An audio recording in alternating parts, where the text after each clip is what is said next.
The route to the west.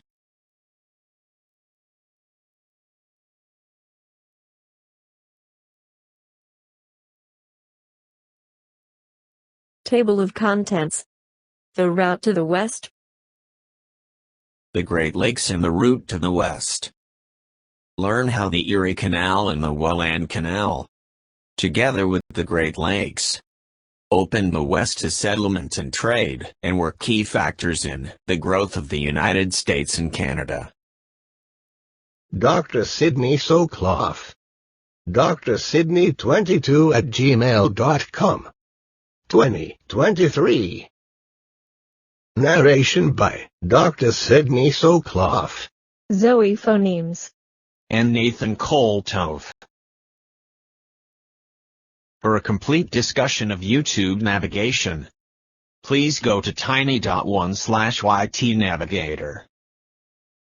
The route to the west. In colonial days, the West was everything west of the mountains. That is, the Great Appalachian Mountain chain that ran from Maine to Georgia. The great barrier posed by the Appalachian Mountains was a major problem for transportation of goods and people. The original 13 colonies were confined to a strip along the Atlantic coast, between the Atlantic Ocean and the Appalachian Mountains.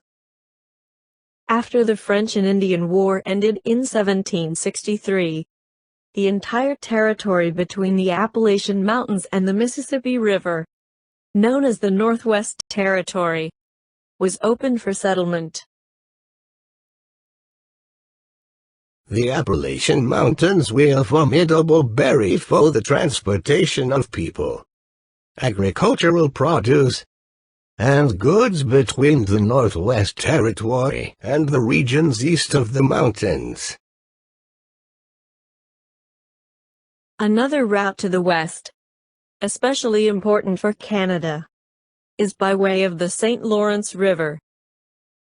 Here the way is impeded by the Lachine Rapids upriver from Montreal, Niagara Falls, and further west by the rapids at Sault Ste. Marie. Only late-added canals and locks bypass these impediments. This ultimately became the Great Lakes St. Lawrence Seaway system, allowing for navigation of large vessels all of the way from the Atlantic Ocean to Duluth, Minnesota and Thunder Bay, Ontario. As the settlement of the region west of the mountains increased in the early 1800s, there was increasing interest in establishing a transportation route across the mountains. Canals were the lowest cost means of transportation at that time, before the advent of the railroads in the mid-1800s. The Erie Canal. The Appalachian Mountains were a barrier to transportation from Maine to northern Georgia. There was only one gap that made a canal feasible. That was the Mohawk Valley in upstate New York. In the early 1800s, it was proposed that a canal be dug from the Hudson River near Albany through the Mohawk River Valley to Lake Erie. The result was the Erie Canal. This would establish an all-water transportation route from New York City, up the Hudson River to Albany, and then on the Erie Canal, from Albany to Lake Erie near Buffalo. And then from Buffalo on Lake Erie to Cleveland, Toledo, Detroit, and eventually Chicago and Milwaukee. Construction on the Erie Canal started in 1817. By 1825 the canal was completed at a cost of little over $7 million. Governor DeWitt Clinton and the state of New York were able to build a waterway that was 4 feet deep, 40 feet wide, and 363 miles long, connecting the Hudson River at Albany to Lake Erie, near Buffalo. The canal was the most ambitious engineering project undertaken anywhere in the country up to that time. This Erie Canal and Hudson River water route opened up the vast and fertile Midwest and linked it to the east coast of the U.S. at New York City. Agricultural products from the Midwest could now be shipped inexpensively to New York City and then other ports along the East Coast and to Europe. Manufactured products from Europe could now be shipped to New York City and then inexpensively to the Midwest. New York City was the center of all of this trade and grew rapidly to become the largest city in the U.S. In addition, large numbers of immigrants came from Europe to New York City. The great success of the Erie Canal, funded by the state of New York, encouraged other states to invest in their own canals. One of the first was the Ohio and Erie Canal, completed in 1832. The Ohio and Erie Canal provided a key link between the Great Lakes and the Ohio River. It connected Cleveland to the Atlantic Ocean, via the Erie Canal and later via the St. Lawrence Seaway and the Gulf of Mexico via the Mississippi River. Large-capacity freight boats were towed by mules in tandem, and passenger packets, designed for faster travel, were towed by horses at a speed of 4 miles per hour or less. The Ohio and Erie Canal of 1832 was soon followed by the Miami and Erie Canal between Toledo and Cincinnati, completed in 1845. The Chicago Portage connects the navigable waterways connecting the Great Lakes to the Mississippi River. This makes it one of the most strategic points in the interior of North America. This is the inland waterway system of the U.S. An important link is between the Great Lakes at Chicago to the Mississippi River system. This shows the watersheds of North America. We see that Chicago straddles the divide between the Great Lakes St. Lawrence River watershed and the Mississippi-Missouri Basin. Here is the Great Lakes and St. Lawrence watershed with Chicago at its edge. This is the Mississippi-Missouri drainage basin. And we note the proximity of Chicago to the Des Plaines River, a tributary of the Illinois River which flows into the Mississippi River. The saddle point of the gap between the Great Lakes and Mississippi River watersheds is within the city of Chicago. The Chicago Portage is a reason Chicago exists and has developed to become the immensely important city that it is today. This shows how the Illinois River and the Des Plaines River are now connected to Lake Michigan by way of the Chicago Sanitary and Ship Canal. This is a map of the inland waterways and both ocean and inland ports of the United States. Note the key role of Chicago in this system. The Illinois and Michigan Canal was the first to breach the water divide, opening in 1848. It ran 96 miles, 154 kilometers, from the Chicago River to the Illinois River at LaSalle, Peru. The Illinois and Michigan Canal crossed the Chicago Portage and helped establish Chicago as the transportation hub of the United States before the railroad era. The Illinois and Michigan Canal was in operation from 1848 to 1900 when it was largely replaced by the wider and shorter Chicago Sanitary and Ship Canal. It ceased transportation operations with the completion of the Illinois Waterway in 1933.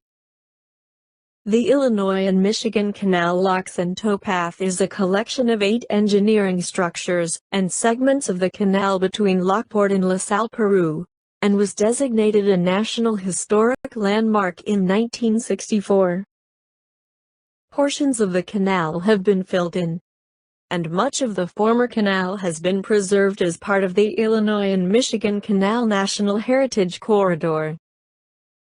Portions of the canal have been filled in, and much of the former canal has been preserved as part of the Illinois and Michigan Canal National Heritage Corridor. This shows the straight-line coast-to-coast route between the great ports of New York City and San Francisco. We see that both Cleveland and Chicago are almost directly on that route. Later by the 1850s the railroads followed the canal routes and the shore of Lake Erie to go from New York and the East Coast to Buffalo, Cleveland, Toledo, Detroit, and then Chicago. Later the rail lines were extended from Chicago to Omaha, and then in 1869, the Transcontinental Railroad was completed to San Francisco.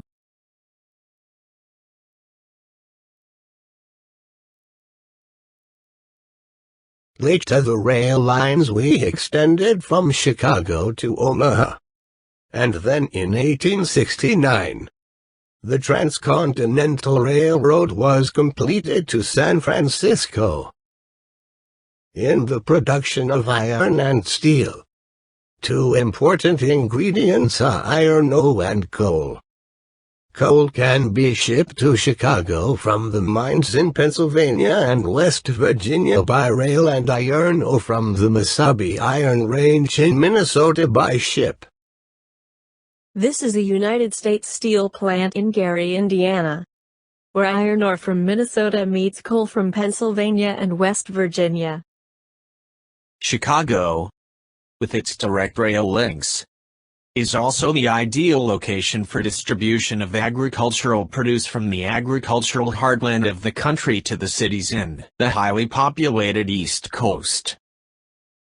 Beef is a highly perishable commodity, especially in the days before refrigeration.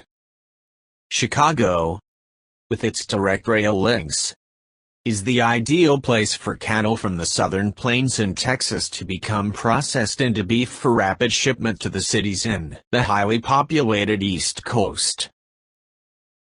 Beef is a highly perishable commodity, especially in the days before refrigeration. Chicago, with its direct rail links, is the ideal place for cattle from the southern plains and Texas to become processed into beef for rapid shipment to the cities in the highly populated East Coast.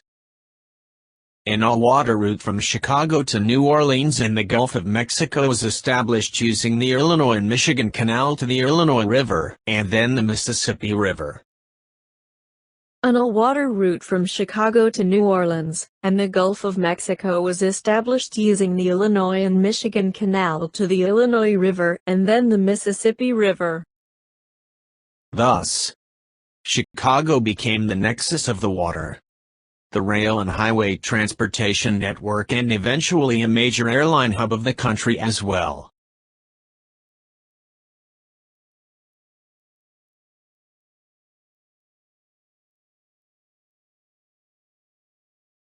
In the production of iron and steel, two important ingredients are iron ore and coal.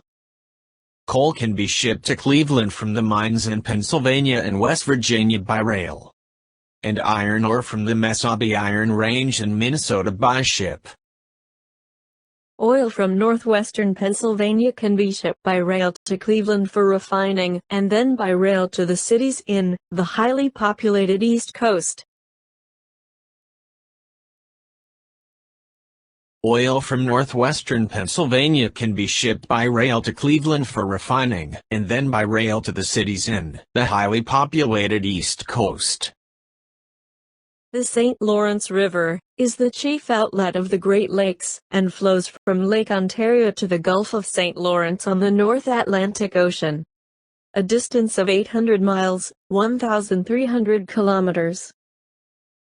As part of the St. Lawrence Seaway, a system of canals, locks, and dredge channels built to allow the passage of ocean-going vessels, the St. Lawrence River serves as a major water route to the interior of the U.S. and Canada, linking the Great Lakes with the Atlantic Ocean.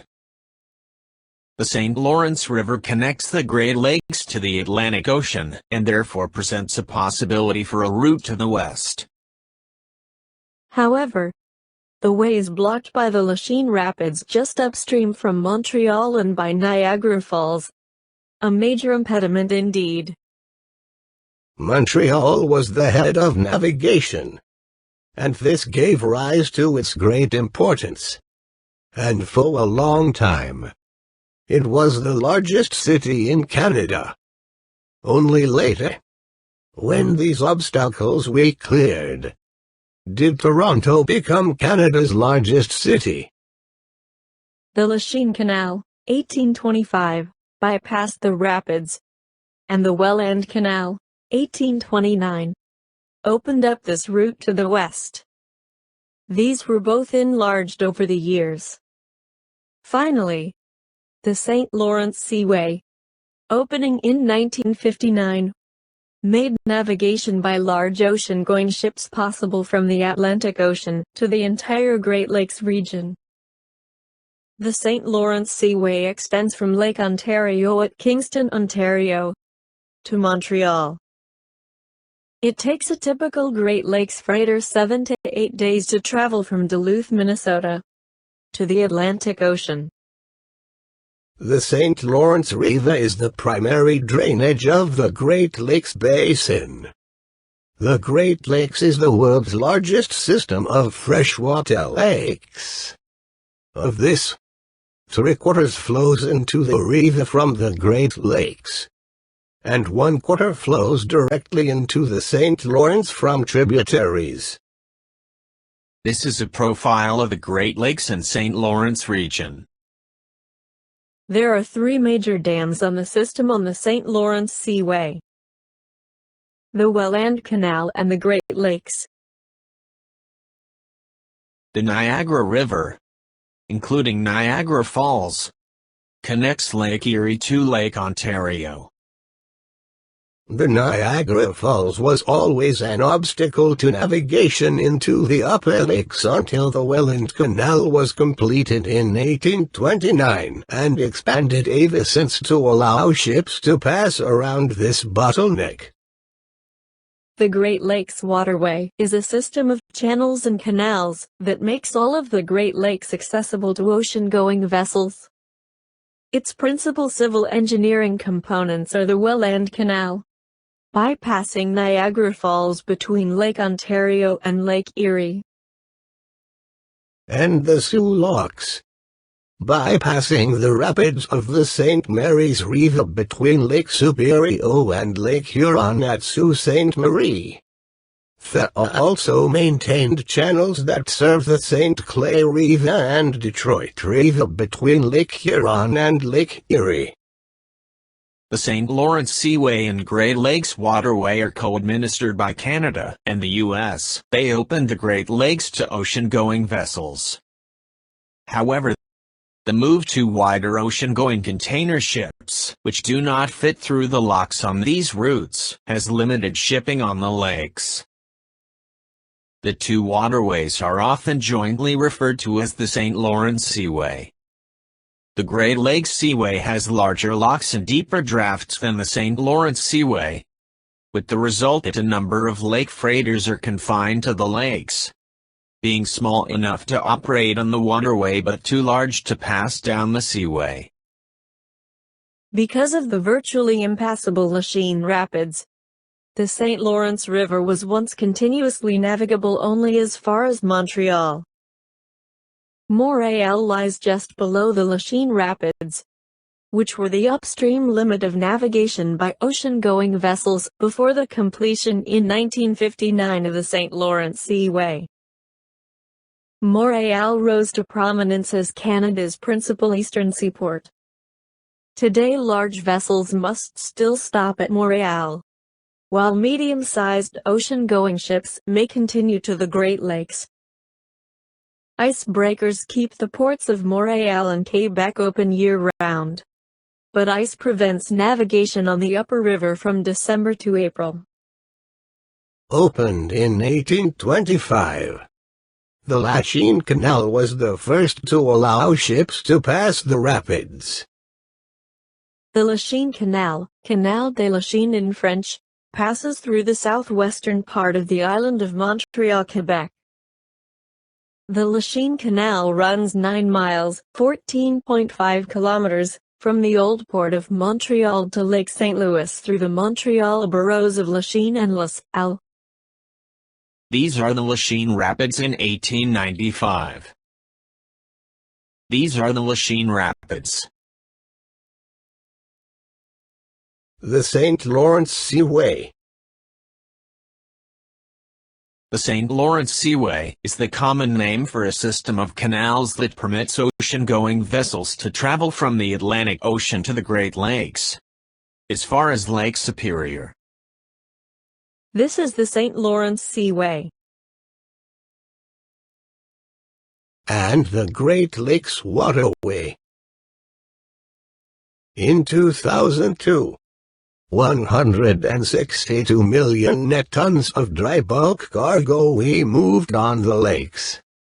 This was in order of volume, iron ore, grain and potash. Iron ore and much of the stone and coal are used in the steel industry. The extensive system of canals and locks, known as the St. Lawrence Seaway, was officially opened in 1959 by Queen Elizabeth II, representing Canada, and President Dwight D. Eisenhower. The Seaway now permits ocean-going vessels to pass all the way to Lake Superior. The St. Lawrence Seaway, an introduction. We will next have a movie about the St. Lawrence Seaway.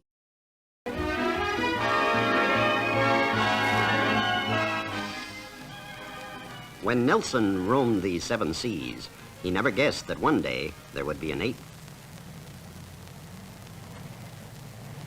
A pity that Britain's greatest sailor never sailed into the heart of the oldest dominion.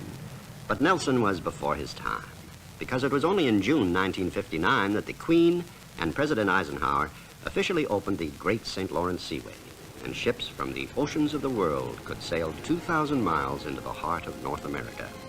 Suddenly, Canada had a south coast, and the United States a north coast. At last, it was possible to load grain in Duluth and sail it to London, or load textiles in Liverpool and unload them in Chicago. Men had been dreaming of this for 300 years. It was in 1563 that Jacques Cartier sailed nearly 1,000 miles up the St. Lawrence River until he was stopped by rapids.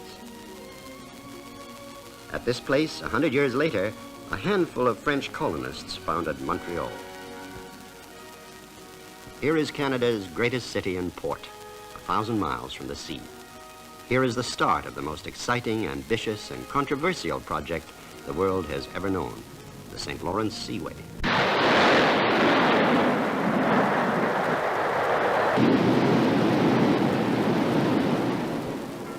22,000 men worked on it for 4 years. They and their machines dug out 51 million cubic yards of rock and soil. They dredged 18 million cubic yards of channels. They poured 2 million cubic yards of concrete using 10 million bags of cement, and the cost, over $1 billion.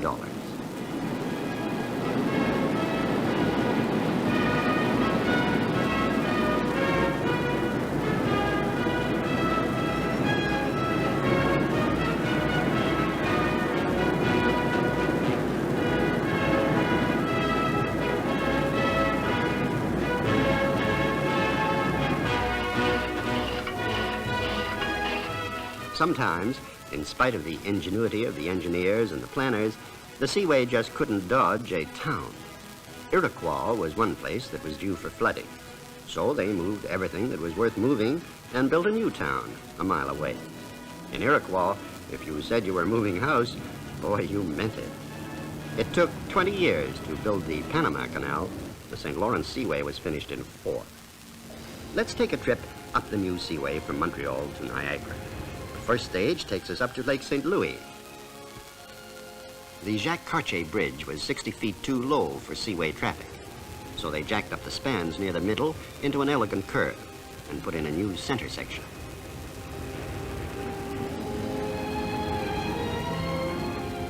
The first lock is the St. Lambert, where the Seaway passes under one of the busiest rail and road bridges in the country. To raise this bridge 120 feet over the Seaway would have cost a fabulous amount of money. But if the bridge had to be opened like Tar Bridge every time a ship passed under, there would be traffic chaos on the road and railway. So they built 2 vertical lift bridges, one at each end of the lock. While a ship is entering the lock, the traffic is diverted to the bridge at the other end.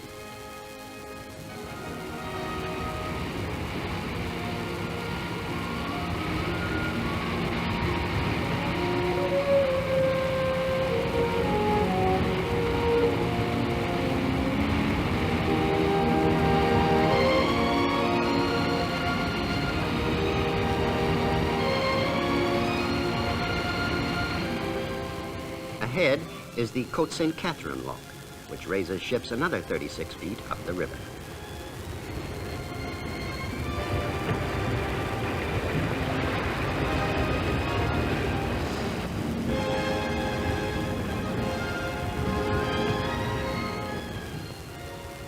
Six miles further on are 2 more bridges, a road bridge and a railway bridge. These weren't too much of a problem, but the Lachine Rapids were. They had to be bypassed. And now the Seaway lets our ships out onto Lake St. Louis. A pretty lake, but too shallow, and a 27-foot channel had to be dredged. To build 2 locks, the canal and the power station at Beauharnois, meant digging more ground than the builders of the Panama Canal. These 2 locks raised the ships another 80 feet to the level of Lake St. Francis.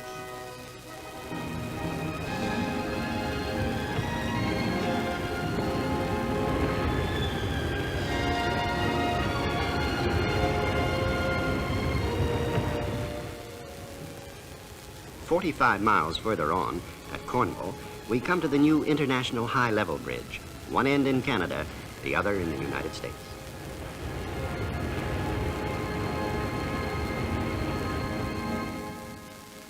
For the first time, the St. Lawrence Seaway passes through American territory. We Canadians built and paid for 75% of the Seaway. It took the Americans 30 years to make up their minds to come in with us, but finally they realized this was good for us both, and we get along fine.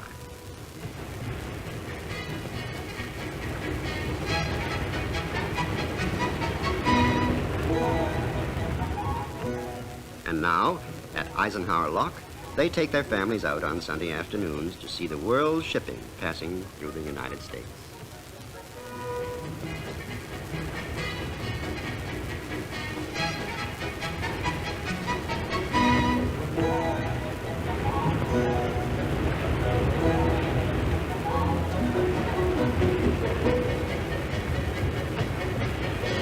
Here is the control dam at Iroquois, and the old town is at the bottom of the lake.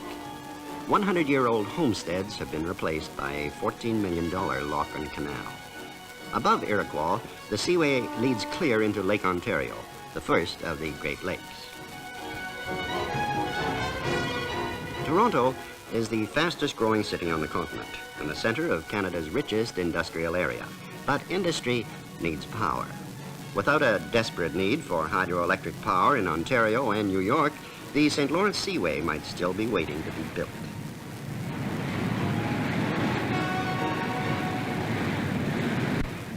Niagara Falls provides an enormous source of power, but still not enough. So extra power is obtained further down the river at the International Rapids and at Beauharnois. Alongside Niagara, in utter contrast to the roar of tumbling water, runs the peaceful Welland Canal. Its 7 locks raise ships 325 feet, so they may pass from Lake Ontario onto Lake Erie.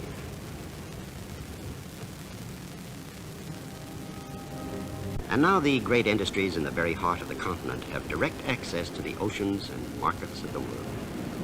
Uranium ore, power for the world of the future. Timber for building, for matches, for our daily papers. Europe can regard Montreal and Toronto as the largest ports on Canada's south coast. Chicago, the biggest on the United States' north coast.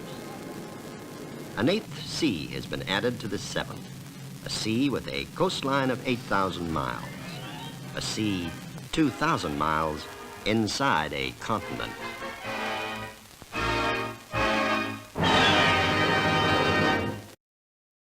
Here are the locks in major Canadian and U.S. ports on the St. Lawrence Seaway and Great Lakes Waterway. There are 7 locks in the St. Lawrence River portion of the Seaway. Officially, the Seaway extends from Montreal to Lake Erie, including the Welland Canal, and the Great Lakes Waterway includes the locks at Sault Ste. Marie. The Seaway is named after the St. Lawrence River, which it follows from Lake Ontario to the Atlantic Ocean. This section of the Seaway is not a continuous canal, but rather comprises stretches of a navigable river, many locks, and short channels made to bypass difficulties in the natural waterway. The St. Lawrence Seaway. Description. The St. Lawrence Seaway was preceded by a number of other canals. In 1862, locks on the St. Lawrence allowed transit of vessels 186 feet, 57 meters, long, 44½ feet, 13.6 meters, wide, and 9 feet, 2.7 meters, deep. The Welland Canal. The Welland Canal connects Lake Ontario and Lake Erie through a series of 8 locks, allowing ships to avoid Niagara Falls. The Welland Canal at that time allowed transit of vessels 142 feet, 43 meters, long, 26 feet, 7.9 meters, wide, and 10 feet, 3.0 meters, deep, but was generally too small to allow passage of larger ocean-going ships. The history of the St. Lawrence Seaway. Proposals for the Seaway started in 1909 but were met with resistance from railway and port lobbyists in the U.S. In addition to replacing the canal system, the generation of hydroelectricity also drove the project. After rejecting numerous agreements to construct a seaway, construction was approved in 1954 when Canada declared it was ready to proceed unilaterally. The Seaway opened in 1959 and cost $470 million, $336 million of which was paid by the Canadian government. Queen Elizabeth II and President Eisenhower formally opened the Seaway. The Seaway's opening is often credited with making the Erie Canal obsolete, thus setting off the severe economic decline of several cities in upstate New York. The size of vessels that can traverse the Seaway is limited by the size of the locks. The maximum allowed vessel sizes: 740 feet, 225.6 meters, long, 78 feet, 23.8 meters, wide, and 26 feet, 7.9 meters, deep. Many vessels designed for use on the Great Lakes following the opening of the Seaway were built to the maximum size permissible by the locks, known informally as Seaway Max. St. Lawrence Seaway, Engineering and Construction. Long Seaway Rapids in the St. Lawrence River west of Cornwall. It created a navigation barrier along the river for much of its history, necessitating the construction of the St. Lawrence Seaway in the 1950s as the size of ships and the volume of shipping traffic along the river began to exceed the capacity of the area's canal locks. The construction, in part, required the flooding of a large swath of land near the rapids, both to facilitate a hydroelectric dam and to make the rapids area more navigable. This resulted in the flooding in 1958 of 10 villages in Ontario, now collectively known as the Lost Villages upriver from Cornwall, Ontario and Messina, New York. The Moses Saunders Power Dam is jointly owned by the New York Power Authority and Ontario Power Generation and generates about 2 million kilowatts of electricity. This shows the location of the Moses Saunders Power Dam. This shows the location of the Moses-Saunders Power Dam and the Eisenhower Locks. This shows the location of the Moses-Saunders Power Dam, the Eisenhower Locks, and the Snell Locks. This shows the location of the Moses-Saunders Power Dam, the Eisenhower Locks, and the Snell Locks. Here is a closer view of the Moses-Saunders Power Dam, the Eisenhower Locks, and the Snell Locks. These are the Eisenhower Locks. These are the Eisenhower Locks. Large vessels of the lake freighter fleet are built on the lakes and cannot travel down the Seaway to the ocean. The only lock on the Great Lakes waterway is 1,200 feet, 357 meters long, 110 feet, 33.5 meters wide, and 32 feet, 9.8 meters deep. But the channels are not kept that deep. Channel depths and limited lock sizes mean that only 10% of ocean-going ships can traverse the entire Seaway.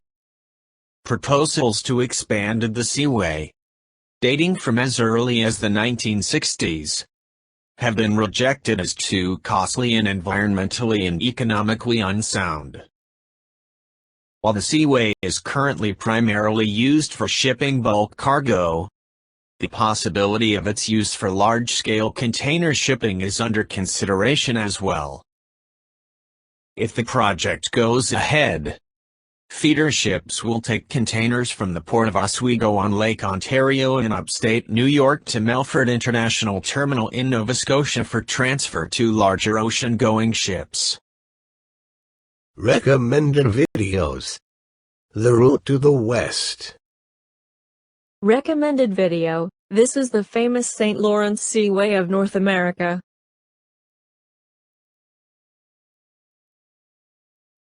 Recommended video, Highway H2O, the Great Lakes St. Lawrence Seaway. Recommended video, the Great Lakes St. Lawrence Seaway Shipping System.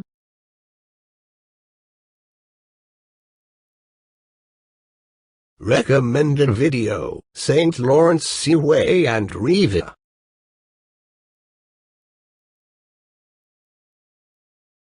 Recommended video, YouTube navigation. Recommended videos. For a water level experience of the St. Lawrence Seaway, view the video tour. It's the next best thing to being there. Recommended videos, cruising on the St. Lawrence Seaway playlist. Table of contents. The route to the west. Thanks for watching. Please watch some more of my great videos.